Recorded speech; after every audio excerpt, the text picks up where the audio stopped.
आपको भी पता होगा कि व्लॉगिंग वो नीश है जिसे सबसे ज्यादा नए क्रिएटर्स ने ट्राई किया है और अभी भी कर रहे हैं।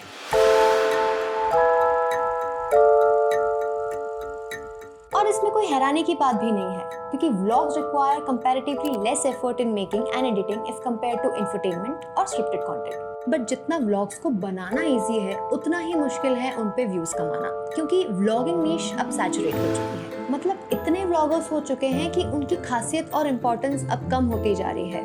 और ये सिर्फ नए क्रिएटर्स के साथ नहीं हो रहा। जो क्रिएटर्स मिलियंस पे व्यूज लेकर आ रहे थे अभी उनको उसकी आधे व्यूज लेकर आने में भी मुश्किल हो रही है। But on a flip side, creators जिन्होंने पिछले कुछ सालों में सबसे ज्यादा ग्रोथ करी है वो भी ब्लॉगर्स ही हैं। और इसी फैक्ट पे आज हम बात करने वाले हैं।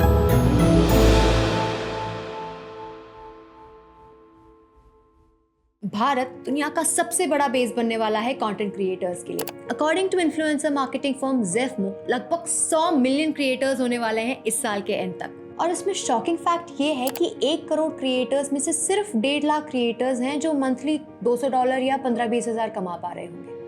ऑडियंस की नजरों में क्रिएटर्स लाखों में कमा रहे हैं, जो कि सच है, but not every creator is making a liveable income from it.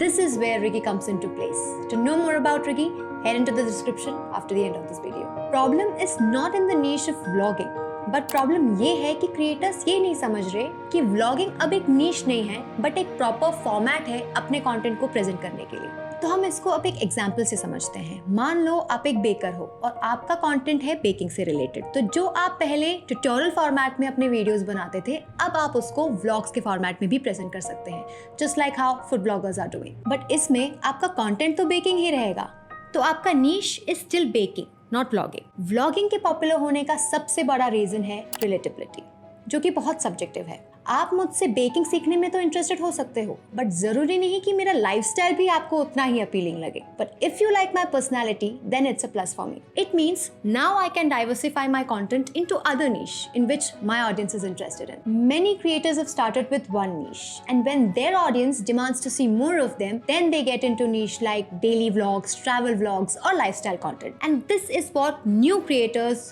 don't understand. जितने भी बड़े-बड़े व्लॉगर्स हैं वो एक नीश में अपना कंटेंट बनाते हैं, जैसे कि moto vlogs, fashion vlogs, food vlogs, travel vlogs and what not, and their content revolves around the niche using the vlog format.